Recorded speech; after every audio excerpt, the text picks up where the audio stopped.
started with our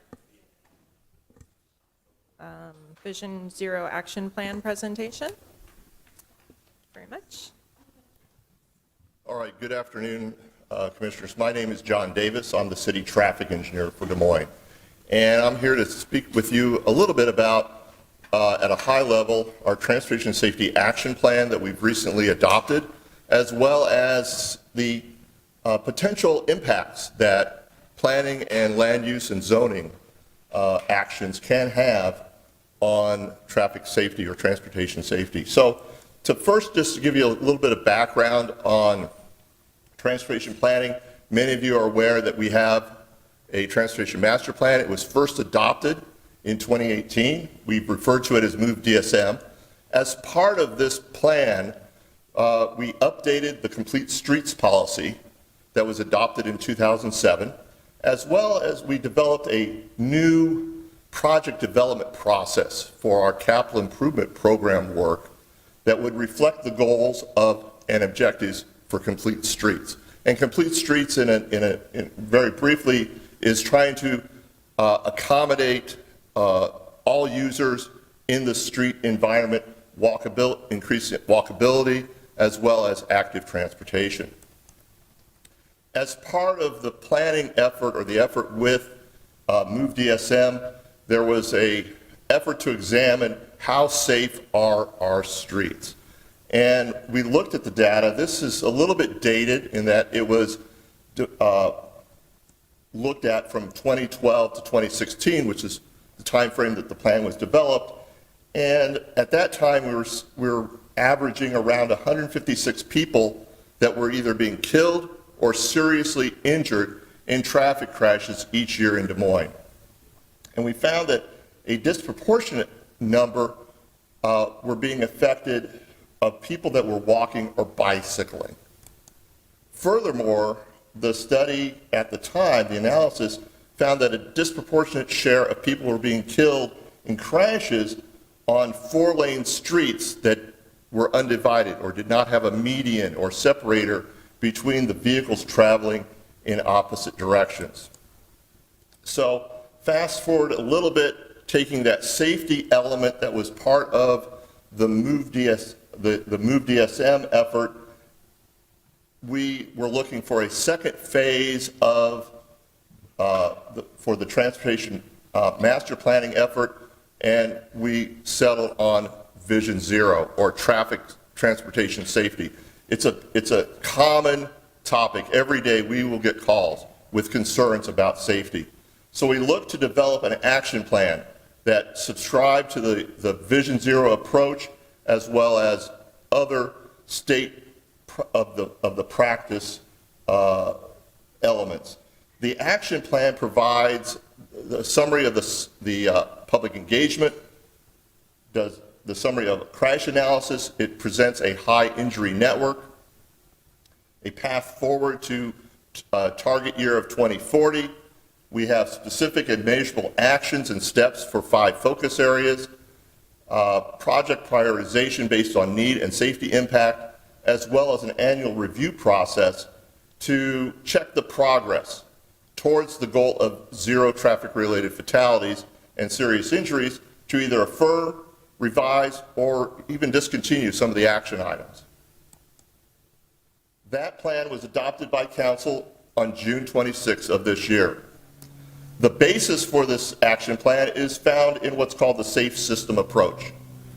It is an approach that is founded in principles that death and serious injuries are unacceptable, humans make mistakes and are vulnerable, that there's a shared responsibility for safety amongst all elements or individuals or entities that are involved with mobility. There's also that safety should be proactive and redundancy is crucial. It looks at the 5 elements or objectives of safe people, safe roads, safe vehicles, safe speeds, and also post-crash care. For years, there's been a term called the 4 E's, which stand for engineering, enforcement, education, and emergency response. If any of those 4 E's, you think of them like the legs of a stool, if any of those legs are not in balance or giving the same attention, the stool is wobbly or unstable. So that's kind of the basis of this safe system approach. But we took this approach, these principles and objectives, and applied them to our case, and came up with 5 focus areas of city policy, programs, processes, and partnerships. Safe Streets for Everyone, which looks at the infrastructure, the design element. Safe Speeds, which is more speed management. A culture of safety and safe street behaviors, which is the educational element in a lot of cases. And then also improving data and transparency, because we want to make decisions based on data. Why are we having this issue?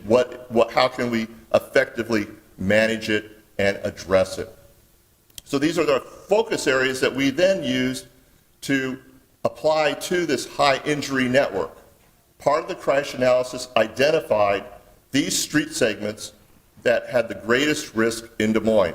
And the way this was developed very simply was we looked at the crash data, we gave certain weights by severity of crashes, and then combined that with, in the analysis, the density of crashes that we were seeing on various routes. And through what's called a sliding window analysis, we identified these particular corridors in the city of Des Moines. We also looked at that. Based on that analysis and our focus areas, we developed an action plan of implementation steps. And this is just one page of them. All the pages are in the action plan. I just wanted to highlight a few elements of this, in that we have the action plan's steps are timelined over a number of fiscal years. We've chosen the first 5 fiscal years, the closest 5, because that corresponds with our capital improvement program. We identify lead entities, partners, and we try to get some measurements or that we can gauge success, and then a relative cost. In there, you can see that we have 75 total actions, and we've identified 12 of those as transformative steps. This first one is rather intuitive as a transformative step, because if you don't have an adopted resolution or action plan, you really don't have a program. But we went on forward to identify 11 others. To date, these are the action steps that we've completed. We've identified branding, we've applied to USDOT for a Safe Streets and Roads for All implementation grant funding. We expect to hear the results of our application within the next 2 months. The first round, or one set of the grants, were being awarded to communities that were trying to develop an action plan. They hadn't had anything before. Those were recently announced in the past week. They also had some demonstration projects that were announced as part of that.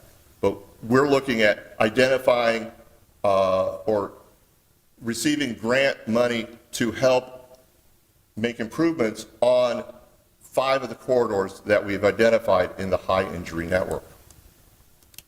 These are the steps that we will have that are transformative that we hope to start or complete in the fiscal year 2024. Our plan is a very unique plan. This is more of a staff initiative. I call it a middle out. A lot of plans that you'll find in other communities around the United States is from a mayor or a city council or an elected official or a county commissioner has really stood up and said, we want to do this. And the emphasis was more in that respect. So this is a little different, hence the transformative steps of identifying dedicated staff and funding. So we believe we're on target for that, but we'll see the fruition of that coming up in this next budget cycle. The other topic that I wanted to touch on a little bit was how actions that are related to planning and zoning and land use can impact or help improve transportation safety. One of those is through the consolidation or elimination of driveways along major street corridors. And just to illustrate the point, if you look at an intersection, you have a functional area, that's the green shading. And by limiting driveways in this functional area that represent potential conflict points between motor vehicles, pedestrians, and bicyclists, you will improve the safety of the intersection and also the functional area in total.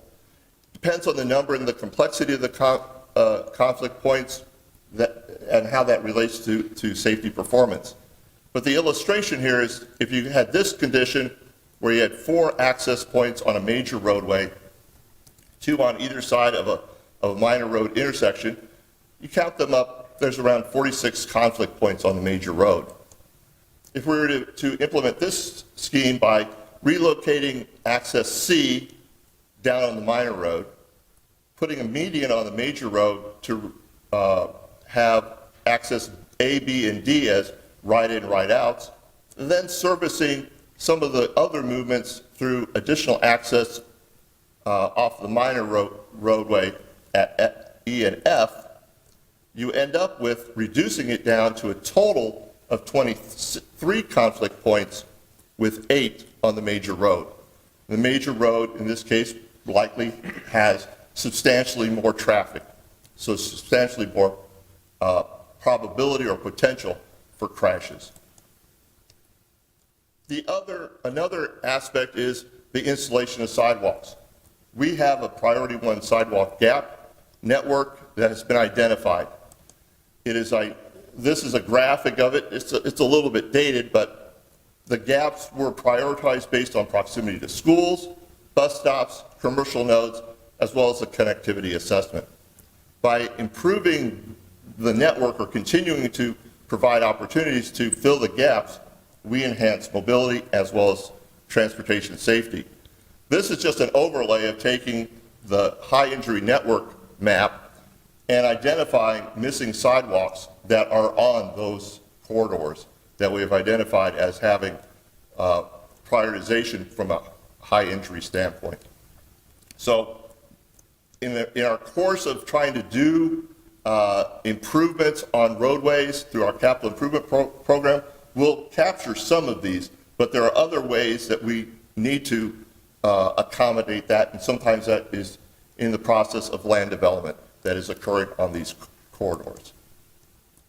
And finally, there are land use actions or measures that can promote and support a positive effect on not only mobility, but also overall transportation safety. And one of those is street trees. They do provide some visual side friction, a sense that you're not in a sterile environment and you have a sense of what your speed is. Because in today's vehicles, I don't know how many of you ever drove in a 1960s version VW Beetle. From my experience in riding in one, you could go 30 miles an hour and get that sensation that you're going 60. But you also would get that sensation of your speed. Whereas today's vehicles, with the enhancements that are well deserved from a safety standpoint, things become more isolated. And so we rely a little bit more on the visual cues such as street trees can provide. The other element that in land use that can help with that is creating visual interest and engaging the public through treatments and regulations that do not allow blank faces or walls. This is a graphic that I borrowed without permission from the city of Fort Collins, Colorado, just to illustrate the point that it's desirable to have some feature or nuance or change in the texture or the blank wall so that you can encourage and get those visual cues out there. It also makes it a little bit more interesting as you're walking around. But really, in summary, I just wanted to impart to you that we're all in this together. It's just not the engineering, it's the land use, it's planners, it's policymakers, it's also individual road users. They have their part because every once in a while someone makes a mistake, whether they are walking, bicycling, or driving a vehicle. And we need to try to make things safe so we have safe mobility for all concerned. So it's a circle that evolves over time as well. So with that, I'll entertain any questions you might have, and if I can't answer them, I'll certainly try to find an answer to your question. Thank you, John. Go ahead, Will. I think your presentation was exceedingly interesting for me, and this idea of friction, so visual friction is something I'd never heard of, but it makes perfect sense. But my question is this. A year or maybe 2 years ago, the DOT came here, this very room, and gave a presentation on safety measures for some of these really serious corridors in Des Moines.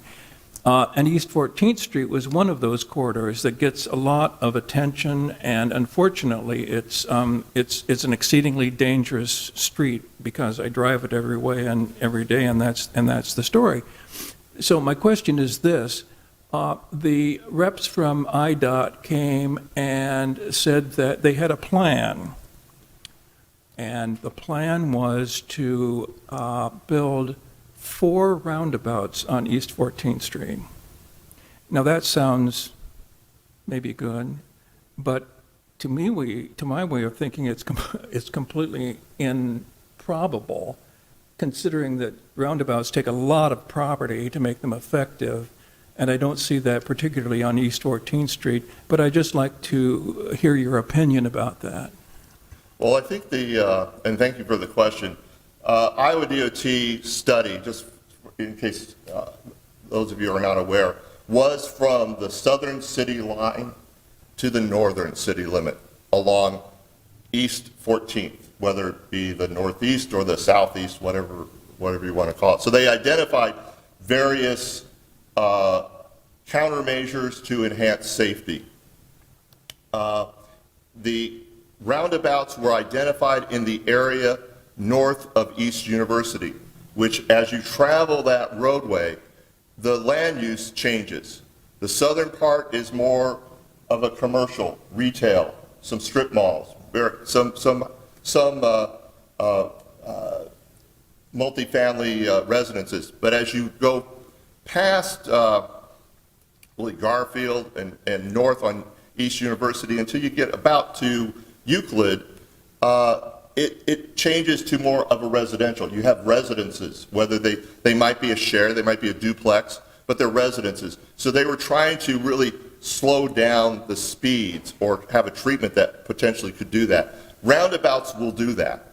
They will slow speeds down. They will also make crossings safer because in that residential area, you're likely to have more crossings from one side to the next. For example, at Garfield, you have people that are trying to get to the convenience stores that are in that northwest corner of East University and 14th from the east side of the street in the neighborhoods over there. So there's a need for some of that slowing down. In my opinion, roundabouts would be a benefit from that standpoint. The trick is in any urban area that is built up like Des Moines is to how you can shoehorn those roundabouts in. They don't necessarily have to be big expanses. We are learning a lot about the state of design. There recently was a project that put together new guidelines and looked at the historical design practices in the United States and brought over some of the practices that have evolved in more advanced countries that have had roundabouts, such as Australia and over in Europe and the UK. And they're finding that they can go with a smaller footprint. When we get to that point, we'll have to have those discussions. Right now, that whole project, as was said at the time, was unfunded. The first project out of that work is going to be at Maury and Southeast 14th. That project is under design right now. We have funding identified in our capital improvement program, as well as participation from Iowa DOT. And it is also one of the intersections and essentially a little mini corridor that goes down to the south to the river that is part of the Safe Streets for All grant application that we've applied for. Thank you. Are Yes. there any other questions from commissioners? Yes, Katie? This is pretty specific, but in my neighborhood on Woodland between 39th and 40th, they've just put like a row of bricks down the middle of the street on Woodland there. Okay. And I'm assuming this is some sort of traffic calming, traffic slowing device. So my question is, am I correct in that? And will we be seeing more of that kind of stuff in the non-main neighborhoods? I think if I recall correctly on Woodland, what it does have some elements of traffic calming. Okay. In that it'll have a tendency to slow people down a little bit. The main impetus for that was we needed to resurface the street. I believe that was probably connected with a stormwater management project. So those are actually part of that integrated system. The pavers are permeable, so it allows the rainwater to kind of dispense through it. And we've been doing that. If you travel Ingersoll from roughly 42nd Street to the west to Polk, you'll notice that the sections that we've pulled out, or the insets for parking, are a different material. That is more of a permeable pavement that allows the stormwater to seep through it, and it helps do with the management of it during storm events. I just hadn't seen it in the middle of the street. So It has the side benefit of traffic calming, but the principal reason for that was from a stormwater management standpoint. Yes, Chris? I was curious, on the new roundabouts, what is the minimum percentage increase that's required on those intersections? You say you're getting more efficient, so we don't need as much footprint. I mean, like if you're looking at University and East 14th, like how much actually would be needed there? It really depends on what the volume of traffic is. If you're needing only one circulating roadway, one lane or two lanes, and if there's a need for a right turn bypass lane. So it's really on a case-by-case basis. But they are looking at different, some that are not completely circular, some are more, some people have called them oval abouts. So they're able to fit it into the case-by-case basis. Typically, you're looking for an inscribed circle of around 90 feet or so for a singular. But they are, the more progressive or locations in the United States have had more roundabouts placed, they're learning from that. And quite frankly, there are some intersections that don't work as roundabouts. East University and East 14th might be one of those because of the nature of having a state highway, but it's worth consideration. Some of the streets I believe that they were looking at for roundabouts were more north of there, where the signalized intersections of Cleveland, for example, or Guthrie, those are already single lane roads on the side street. So it may be that you can fit it into that footprint. But that is the challenge, and that is the major obstacle that we see in an urban environment like ours, is, as I said, shoehorning it in. I have a question. You mentioned that the plan is sort of in line with the CIP projects as well. Are there recommendations that come out of this plan that suggest reducing the speed limits in certain areas according to the CIP for the next 5 years? That is something that we've been looking at as a matter of course. We look at the speed limit primarily based on what the typologies are in Move DSM. And then we look at different models. We are not, and haven't been for now about 3 years, subscribing to the methodology that you measure the travel speeds of the vehicles, and whatever the 85th percentile is what you set it at. We have moved away from that in the city of Des Moines. We measure the speed so we know what people are doing, because you want to know if the roadway is more appropriate at a 30 and people are traveling at 40, we need to figure out countermeasures to get them down to 30. So we use a couple other models that have been developed by Federal Highway Administration. One's called U.S. Limits, the other's called it's a model, they haven't named it. It was Project 1776, had a unique project number.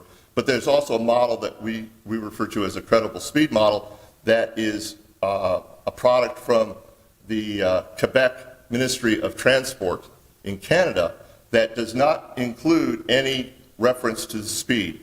So it's really looking at, or the observed speed, it's looking at what the land use, what's the context, how many driveways do you have, how many crossings do you have, and scores it in that particular point. The Vision Zero, we will look at that, but it's more from a standpoint of how do we manage those speeds to the desired target. And that will be the bigger challenge in our community, because some of the measures that we would normally, that you can do, and you'll see it in new residential development, is you have curvilinear streets.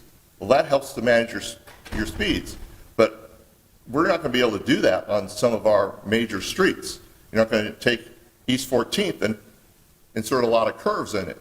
You're going to be taking off sides of the road in terms of land use. So those are some of, we are looking at speed, but it's more from a management standpoint. But we also look, when we do our CIP, just as a matter of course, to look where we can reduce, what is a reasonable speed for the topology of that roadway. Thank you, John. I think along those lines, just a quick Go ahead. follow-up. Will this plan provide additional leverage? For example, I saw the Southwest 9th between Thomas Beck and Lincoln High School. It's a high-impact network, high-injury impact network, or whatever it was called. Would it give us more leverage for neighbors and business owners as they request, a traffic light, a traffic stop, crosswalk? Because there's like a mile of road there that doesn't have any of those. Is that something that they can say, well, in the Vision Zero plan, this is what's showing. Can we support the additional study for traffic light or traffic stop or whatever? I think it will definitely leverage from a standpoint of looking at things and implementing countermeasures. Exactly what countermeasures are appropriate for the conditions, we'll have to look at it on a case-by-case basis through the study. We are undertaking a traffic study to look at Southwest 9th. That went before council, I think a couple meetings ago, was approved. We're having a kickoff meeting with the consultant team that's going to look at that corridor next week.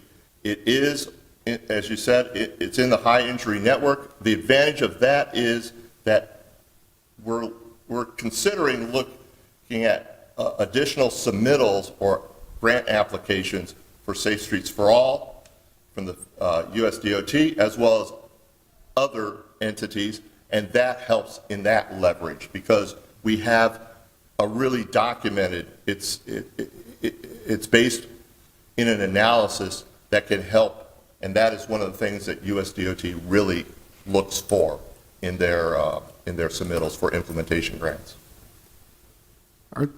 Are those, just curious as far as the traffic counts and those sort of items, those studies done in-house often or external? And I guess number two, how often do we actually do counts of observations of the streets versus projections off of IT models or something like that? Like what is our breakdown of knowing traffic within the city? How do we gather it? Yeah, as far as specifically for a study, we do it, as part of the consultant contract, we have them collect data, so we have current data. Unfortunately, because of the pandemic, Iowa DOT has not caught up. So that's why, in part, when we're doing studies, we're going out and either collecting it ourselves or we're engaging consultant professional services to obtain that information. So we're looking at the actual data. We're not looking at models per se as our basis. We'll use some of the modeling as the basis to forecast future volumes in, say, 2030 or 2050 timeframes. But we're also looking at other means to collect information through crowdsourcing data with connected vehicles to help supplement that and overcome this kind of data void that we currently have with Iowa DOT. I mean, how many collections do we do per year? So if you say, hey, we do this many collection studies, I mean, like on a, is it one a month? Is it like one a week? Like how often do we actually collect stuff? We're collecting data in some form or another, whether it be volume data or speed data, probably 10 times or more a month.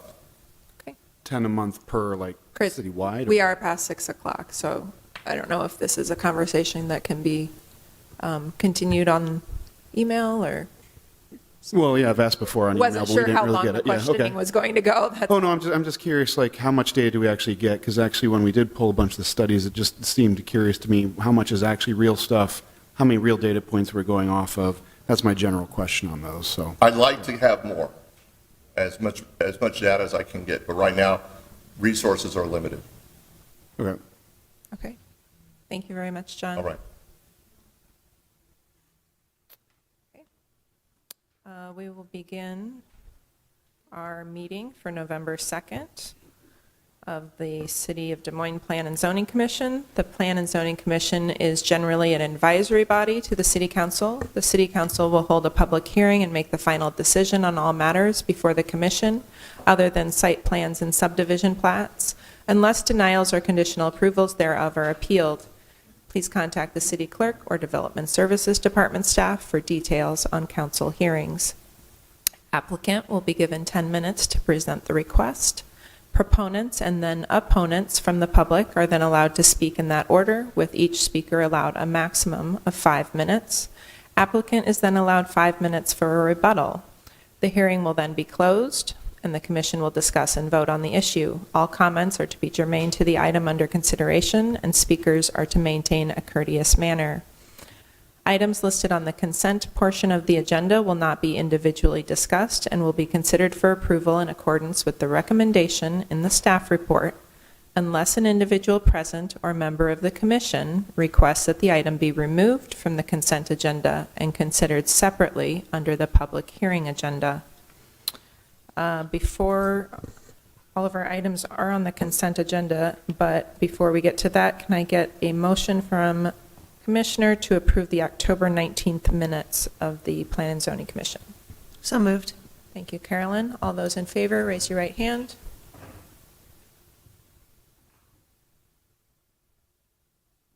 That's everybody. Great. I will now read through the consent items. Number 1, a request from 6th Avenue Corridor, Inc. for vacation of subsurface rights within the 6th Avenue right-of-way adjoining property in the vicinity of 1716 6th Avenue to allow building footings and foundations to encroach into the right-of-way. Is there anyone in the audience tonight who would like this item removed from the consent agenda and heard in the public hearing? Seeing none, is there any commissioners who would like this heard in the public hearing tonight? Okay, item 1 will remain on the consent agenda. Item number 2 is a request from 6th Avenue Corridor for review and approval of a public hearing site plan center at 6th for property located in the vicinity of 1716 6th Avenue, and for a type 2 design alternative to allow the building to have only one entrance along the primary frontage when at least 3 are required. Is there anyone in the audience who would like this heard in the public hearing tonight? Is there a commissioner who would like this heard in the public hearing tonight? Okay, seeing none, item 2 will remain on the consent agenda. Item number 3 is a request from Professor Holdings LLC for property located at 1315 York Street, a determination as to whether the requested rezoning is in conformance with Plan DSM, to amend Plan DSM to revise the future land use classification from low-density residential within a neighborhood node to medium-density residential within a neighborhood node, and to rezone the property from N3C to N3C-4 residential district to allow expansion of the existing off-street parking area. Is there anyone here tonight who would like this removed from the consent agenda and heard on the public hearing? Is there a commissioner who would like this heard in the public hearing tonight?